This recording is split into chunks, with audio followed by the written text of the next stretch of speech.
had nightmares about like wake up, fucked up, cold sweats, 3 o'clock in the morning, like damn, like sleeping with my home defense weapons close by, because you never know. And it's much better to, be caught with it than be caught without it. Facts. And so for my employers, I definitely want to, if I can give you any advice, little old me give you any advice, hey man, be easy on them black folks, because it's not easy to, even the smallest task of saying, I'm going to wake up in the morning and I'm going to go run, or I'm going to wake up in the morning, I'm going to go ride my bike, or I have to wake up in the morning and take care of my children. Smallest task, affected, because you're tired. You're always thinking. When you're going outside, you're like, am I about to be pulled over? Is my neighbor on some bullshit? And I think those things need to be heavily considered, and they're not being heavily considered. Once again, we're just being treated like, well, we're working on the problem. Y'all go back to work. Y'all go back to life as normal. Ain't nothing normal about seeing black men hanging in a tree. There's nothing normal about that. There's nothing normal, again, about seeing that little boy hide from police. I seen a little clip of a girl crying when the police was trying to calm her down. And I'll be honest, I didn't like the way the police tried to calm her down. Talking about we're not all. Don't you tell that child we're not all, because clearly you get, when she see you, it brings tears. She's scared. Mm-hmm. And for you to approach her and say we're not all is exacerbating the problem, because nobody said y'all all. The problem is we don't know which one is which, and there ain't no way to tell.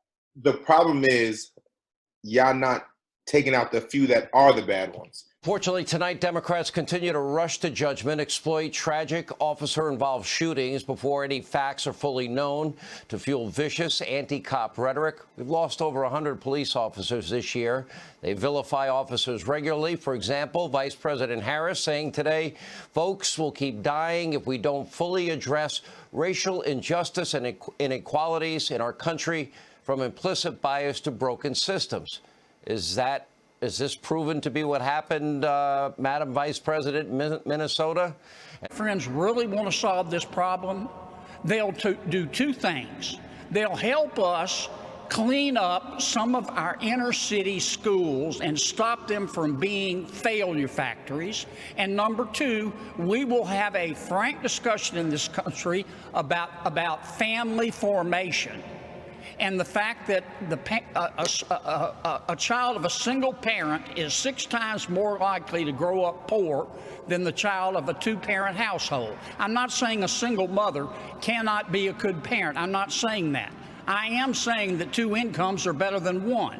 Now, if you want to do something about poverty, and lower the point, when a radical Muslim jihadist blows up a school, we're always told, don't judge all people of the Muslim faith by the acts of a few. And I agree with that. How come the same rule doesn't apply to police officers? And that's why I said, if you hate cops just because they're cops, I'm not defending bad policing, but if you hate cops just because they're cops, then you're wrong. And next time you get in trouble, just, call a crackhead. See how that works out for you. Senator, that's the problem. I get that you're not all. Like I've said this many times. I have friends in law enforcement, but I need y'all to speak out against the bad ones. I need y'all to say, well, we're not all. It's them over there. Get them out of here. You feel me? And I need y'all to do that, and y'all not doing that. And that's y'all hiding behind this so-called blue wall. And I get there's a code. There's certain codes, but even with that being said, within your code, you remove them from you.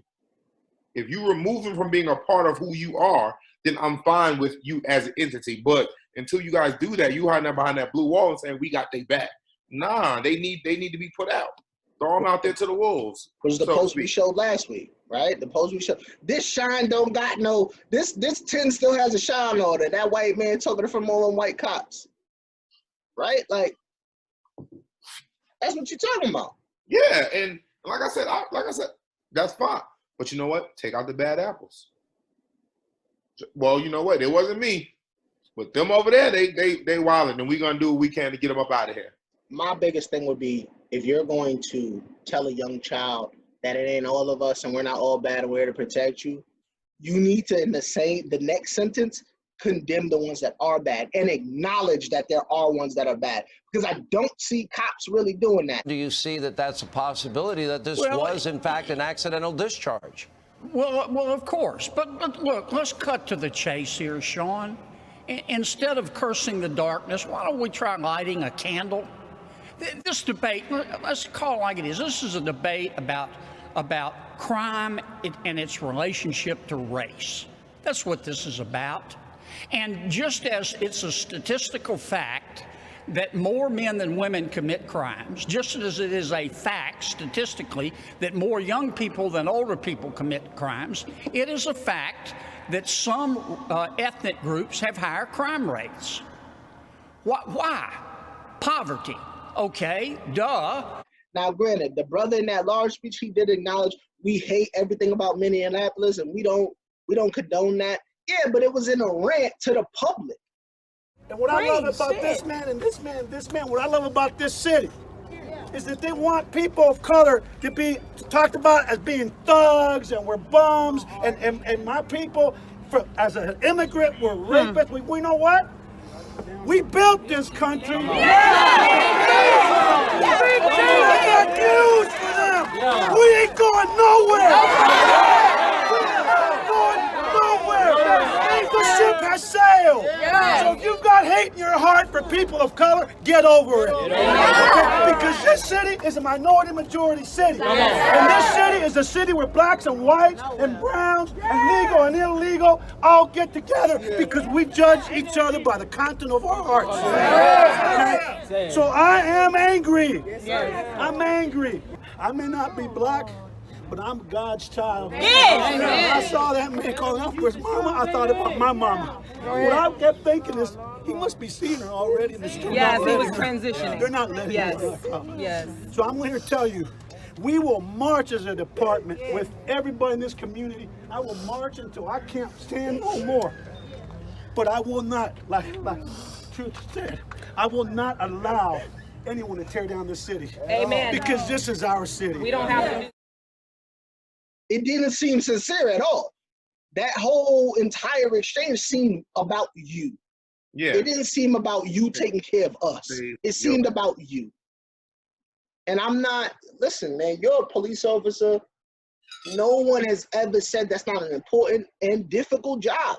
Every logical individual has always recognized that. So for us to now be having a conversation about like, oh man, I don't know.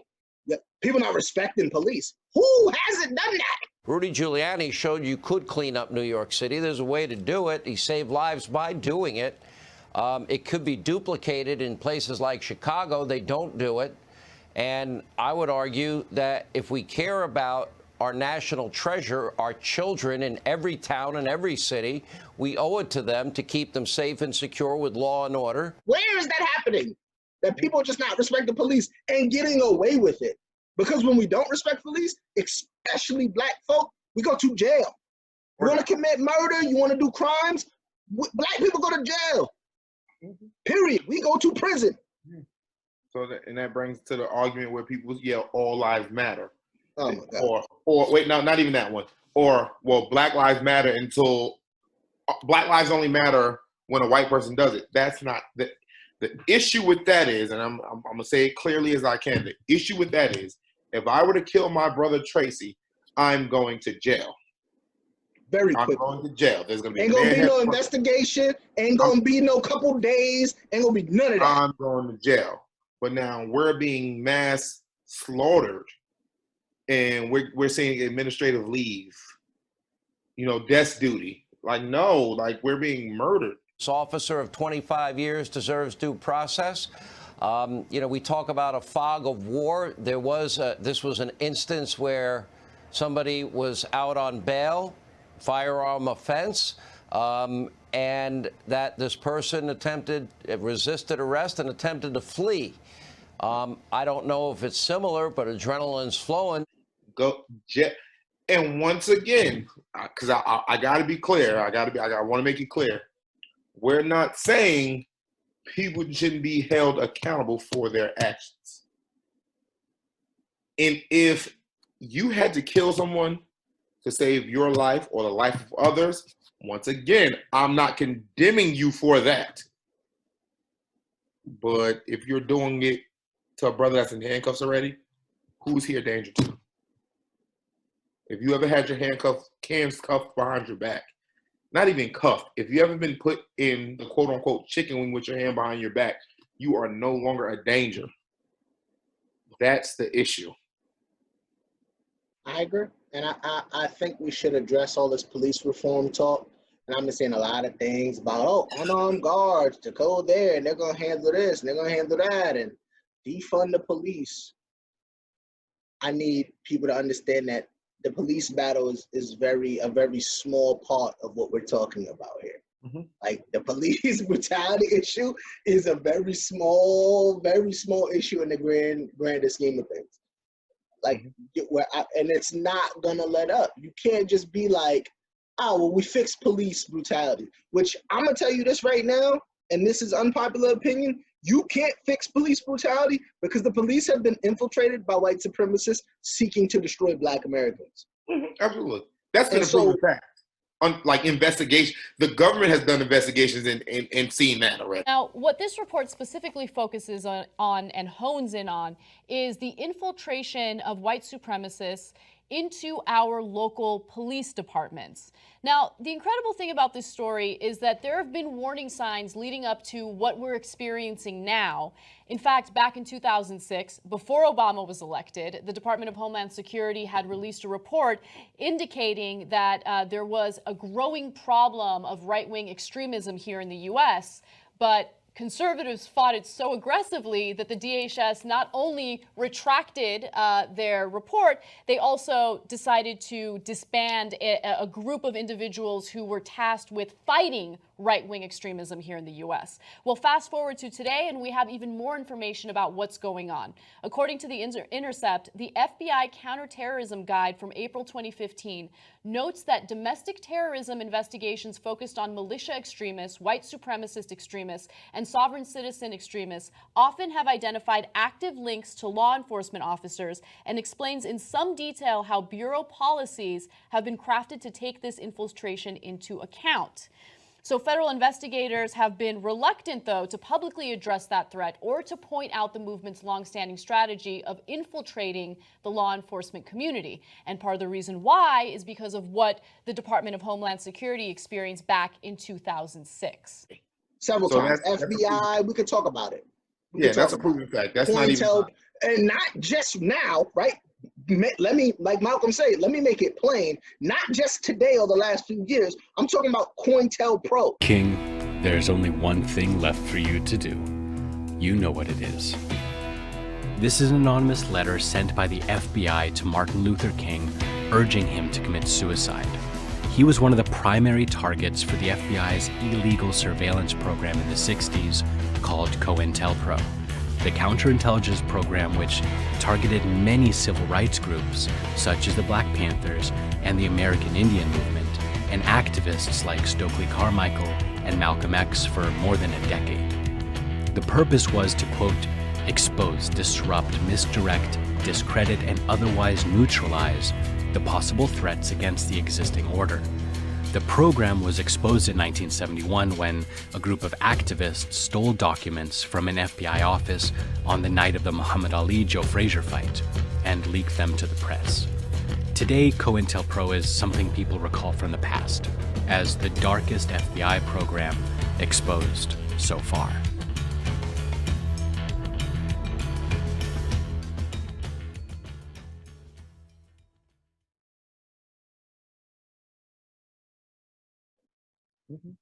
Right? Black Desk. This is shit that was going on in the 60s. So you think that they didn't been on infiltrating and provocateurs at these rallies and people playing themselves up in blackface. That shit is certainly organized by the government. And if it ain't, it's your fault that I don't trust that shit.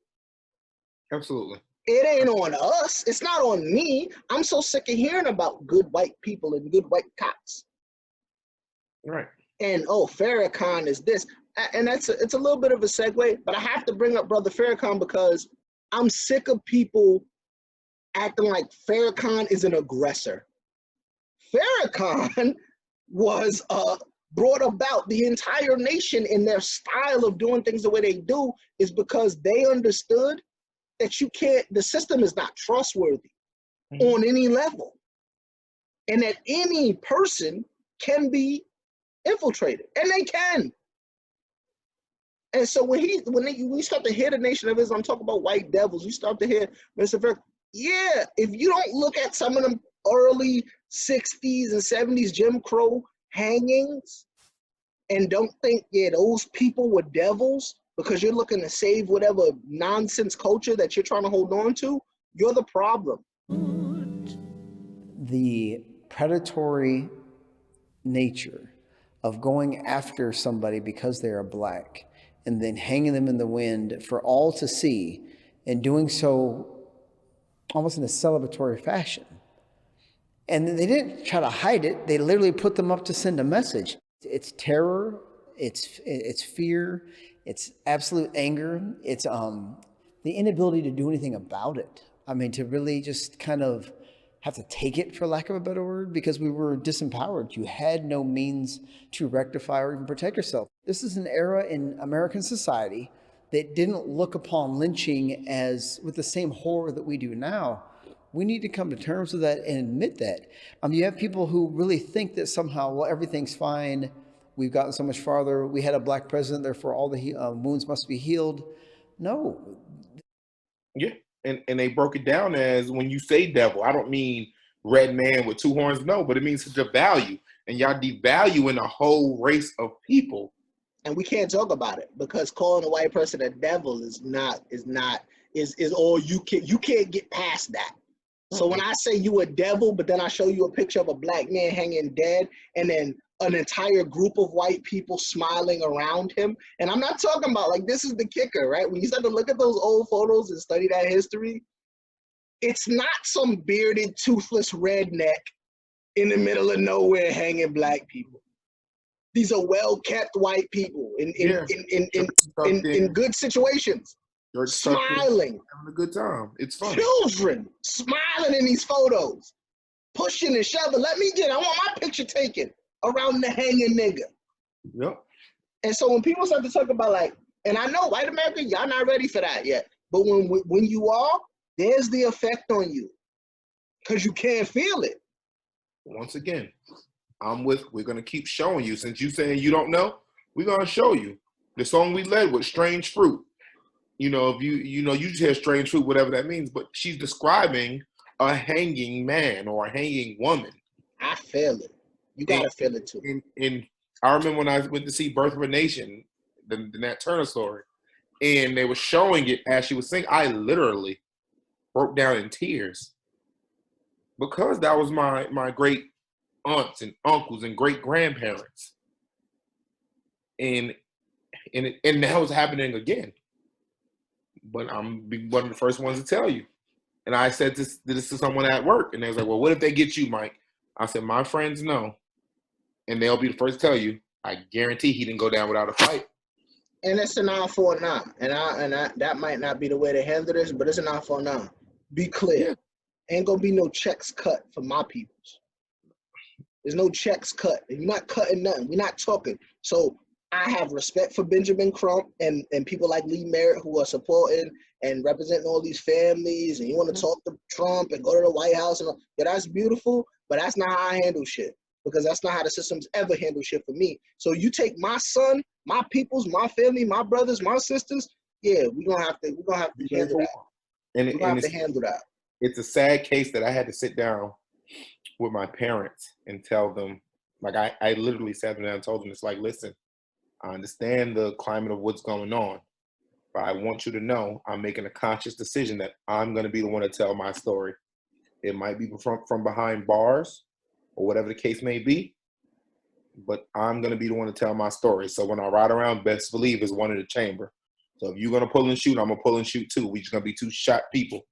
But I got to be the one to tell my story. If not, I'm not going to be the only one laying in the street. And it's sad that I have to think that way, and it's sad I have to be that way. Very sad.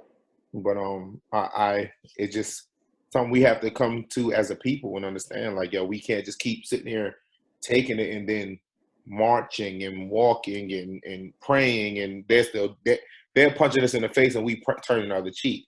And be clear, everybody has a lane, and there is a lane for those things. And I know you feel that way, and there's a lane for those things. But at what point is like, yo, you're not going to kill me and then I'm going to go to a court system that I don't believe in to get justice? It doesn't even make sense. And we're not, there's a very growing group of individuals, Black individuals in this country that, yo, we tired. And when we say that, you think it's funny and you think it's some emotional nonsense. Yeah, it means a little bit more than just, oh, my emotions are tired.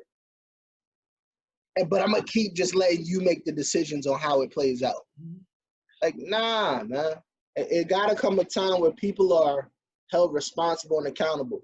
If you're telling me that my great country, my great country, and best believe, Black Americans feel it's a great country too. We built it. Yeah. For free. Now we know it's and great. So we totally believe that this is the best place for us, and we have no intention of leaving. So if that's any of the solutions, I seen that poked around. Well, you can go somewhere else. No, you can go somewhere else. Right. We finna be right here. Only person that can kind of make the argument with me is natives. Like, yo, we was here first. And we got that talk too, because they own slaves, and we could talk about that. Yeah, but even then, no, we built this. I did this. My great-great-grandparents did this. My great-grandparents were sharecroppers. We did this. Facts. This land is your land. This land is my land. Facts. As the song say. But let's move on a little bit. I'm gonna tell you something that I was at a split decision with, but I am at the end of the day happy that the officers was charged with the brother that was killed in Georgia in the Wendy's parking lot. Yes, Rashard, brother Brooks. And the reason I was at a split decision with it is because I've been in similar situations as the officer, where it's thinking like, yo, I don't know if my life is in danger or not.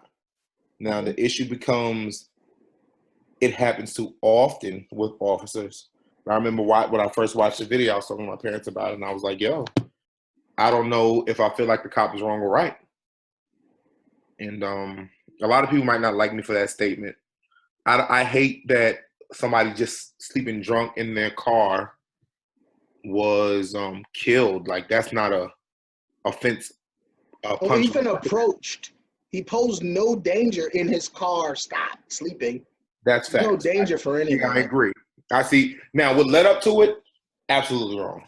Yeah, absolutely wrong. I don't even believe, as like myself say, I don't believe I can call bring myself to calling the officer somebody drunk sleep in a car.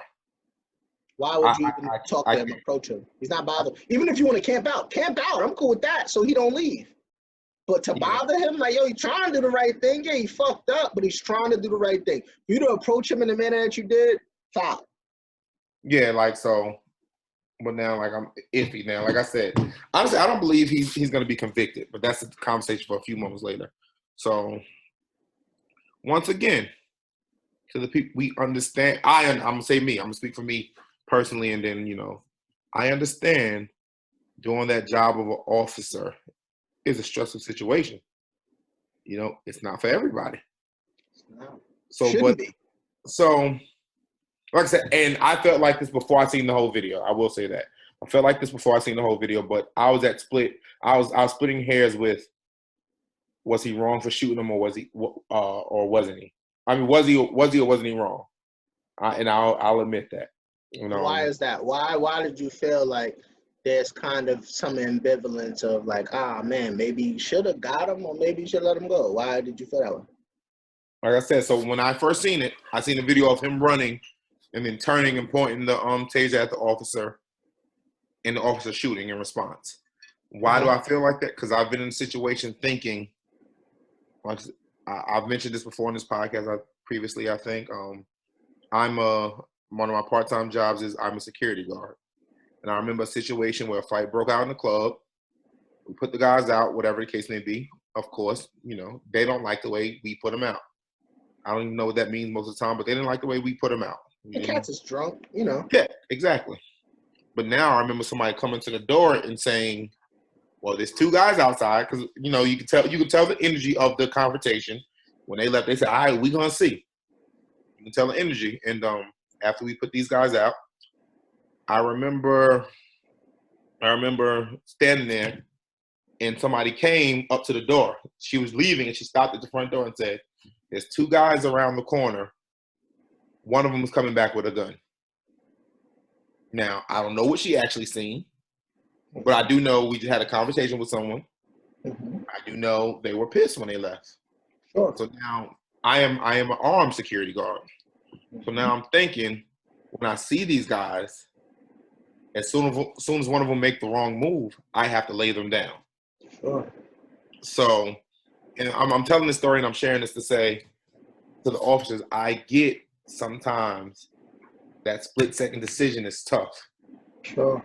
That split-second decision is tough. So like I said, that's why I was split with the officer. Do you feel like it was a split-second decision when that brother was poising that taser at him? So you kind of think like, okay, he's going to tase him, pick up his gun, and then kill him. That's possibly what the officer could have been thinking. That's what you're saying. Not even that, no, because it's hard to think that far in advance. See, that's still thinking far in advance. Like this all can happen. The thing is, he has this taser.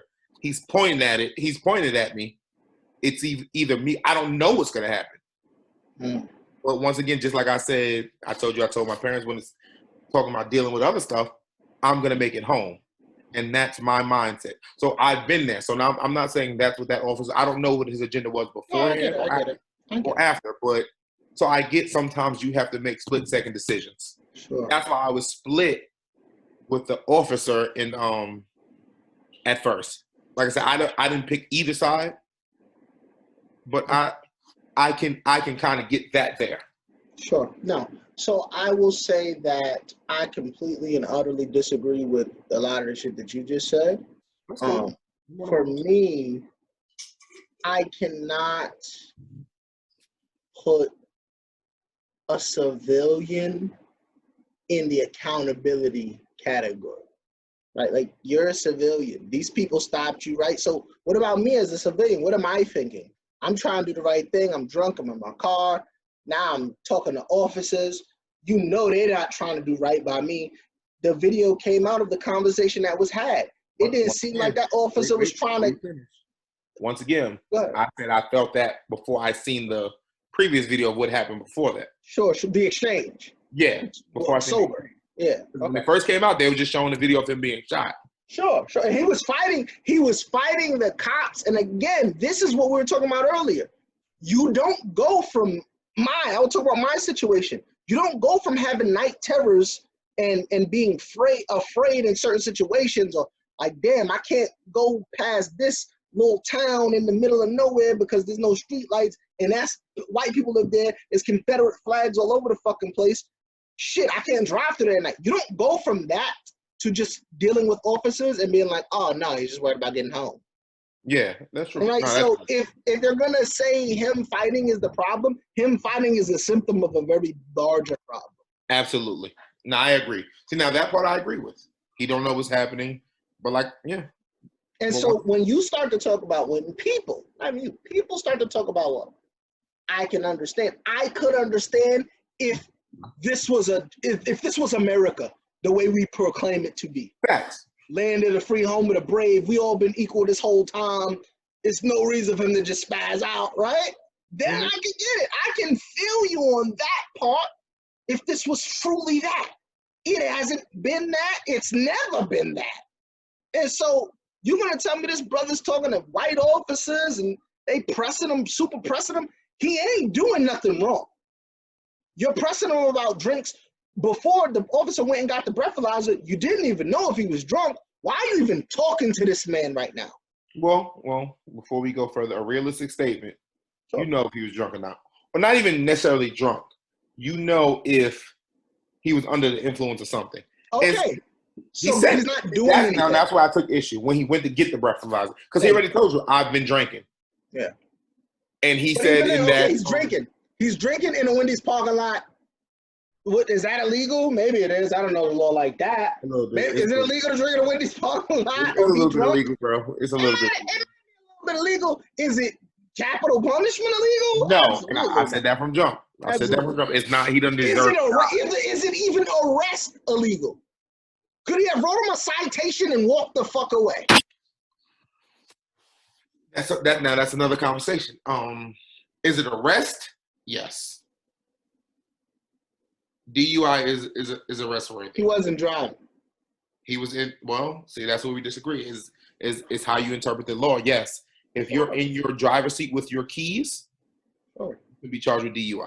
Okay, so presently, do you think as a white officer, and maybe this will lend to my white people with this bullshit sensitivity training, as a white officer in this climate, do you think you should be fucking with people that probably not? And that's where I agree. In this climate, you might want to let that one go. No, you want to let that one go.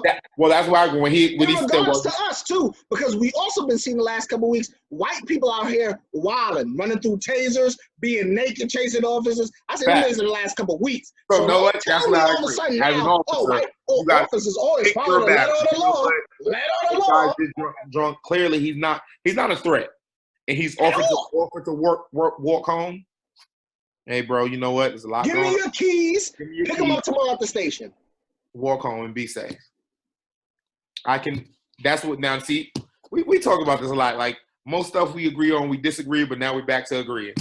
And that's easy to do. My point is, but that's easy to do. I've done it. As a security guard, I've done it to people. You've escalated a situation in Brother Brooks' situation that did not need to be escalated. And so anything that happens after that, to me, is your fault. Because not only is that a civilian in the situation, you are the authority. That is it's under your authority. If you want the conflict to end, it ends. In any moment. Listen, I can see your point. You chose something about that situation. I don't know what it is. Something about Rashard Brooks made you wanna put your hands behind your back. What the fuck? Why are you doing that? Why? Why do you feel like that was necessary? Oh, I don't know. And then after you do that, and that's what I'm saying. That's what white supremacists do. They antagonize you. They push your buttons. And so this is the thing I'm saying. I'll pass it back over to you because I really want to talk about this NBA thing. What if you just let him go? And I understand that, I'm withholding the law. You don't uphold the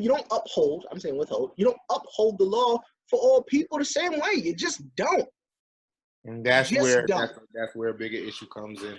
And so I'm not really here for, and then we can get into, like I said, we can get into the taser thing, and then the man's running away. How much of a threat is it when he's running away?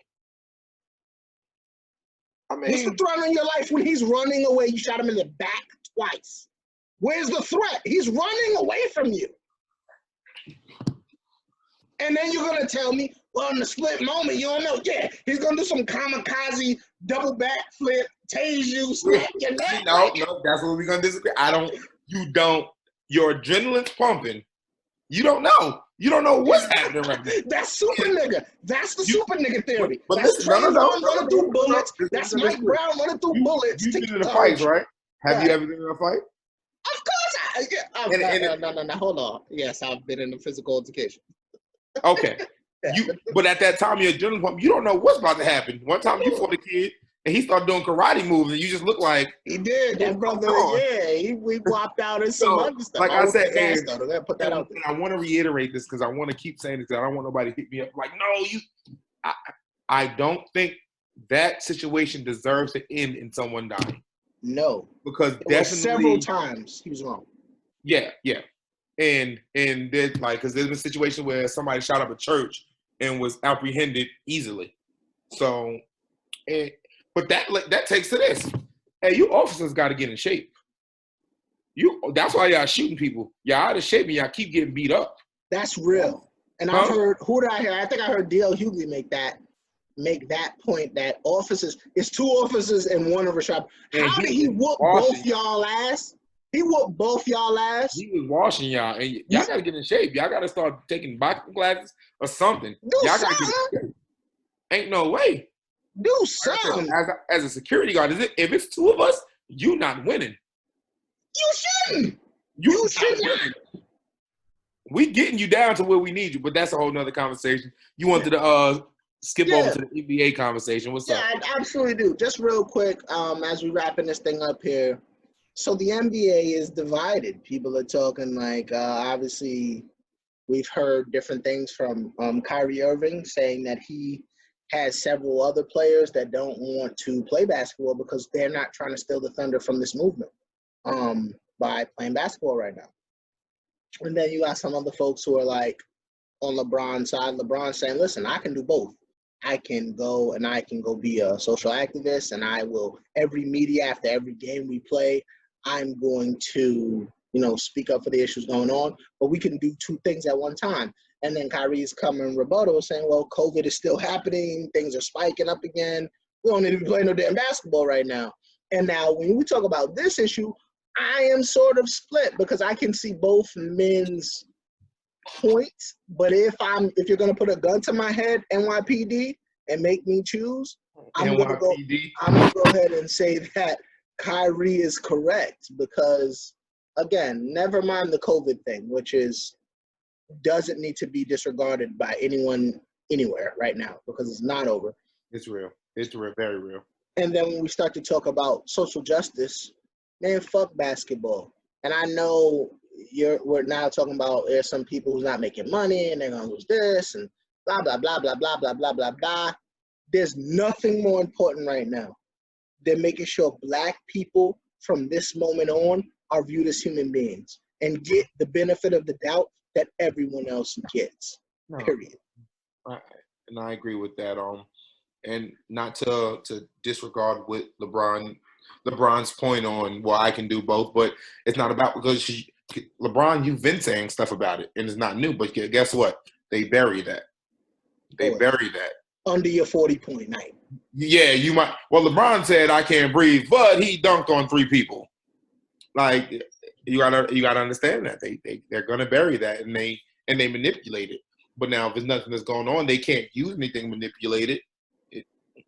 Now you got to deal with it. You're forced to deal with it. Only one thing going on.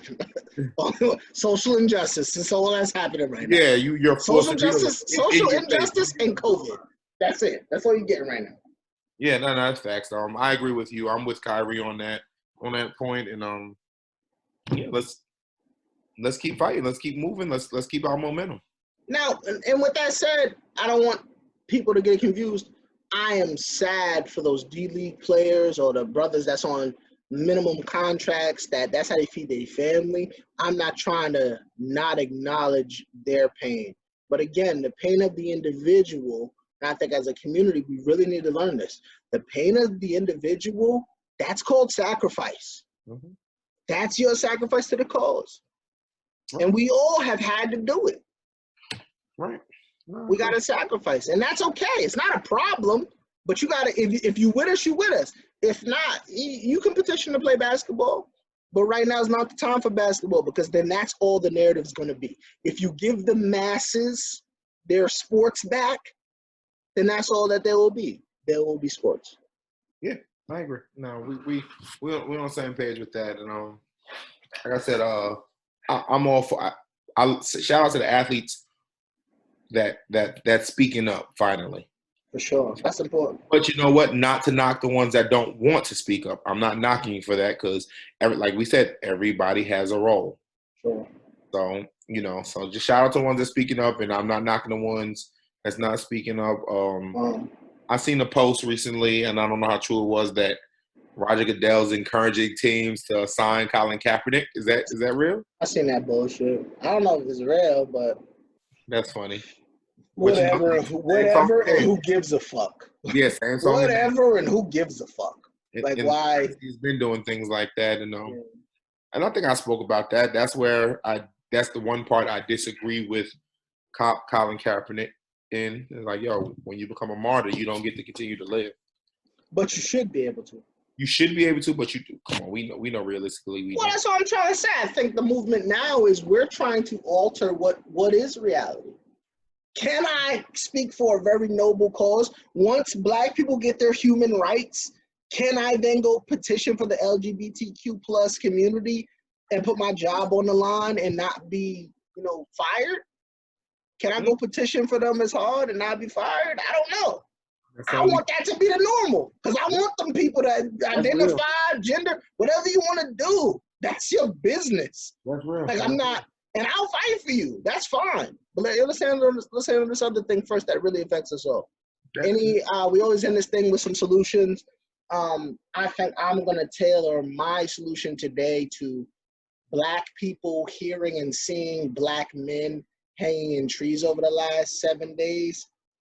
Hey, check in with yourself. Check in with yourself. That shit is hard. It is hard to see in my meetings for work, in my meetings with the students that I help, in my interactions with my son, in everything that I do. It is hard to get that concept that in 2020, Black men are hanging in trees. Check in with yourself, man. That's all I'll say. Check in with yourself. And I'm gonna end with, as you check in with yourself, be happy to be who you are. Facts. One thing we know, we're resilient as a people. We are resilient as a people. So keep a miracle. Huh? A miracle. Yeah, keep that resilience and be happy to be who you are. So yes, we're going through it, but don't let that make you tuck your tail. Be who you are and be proud to be who you are. Everybody else has a pride parade. You got the St. Patty's Day parade. You got the gay pride parade. You got the Puerto Rican Hispanic Day parade. Be proud to be a Black man, and don't let nobody shame you for being proud to be a Black man. If you want to support Black businesses, do it. You feel me? So that's my takeaway. Nothing wrong with that, baby. I love it. And this podcast on that note is all done. Go ahead and take us out. So I gotta get paid. Gotta support myself. So I gotta get paid. Make music for ourselves. But we gotta get paid. Don't sell your soul just so we can get paid. Money rule the evil, and we gotta get paid. Almighty dollar, and God we trust, say his name. I said I need change, but shit don't really change. Fam, the pain, damn, but I can't complain, man. Money on me, rain dance. I count the money, scoop your honey with the same hand. You with the G, aim.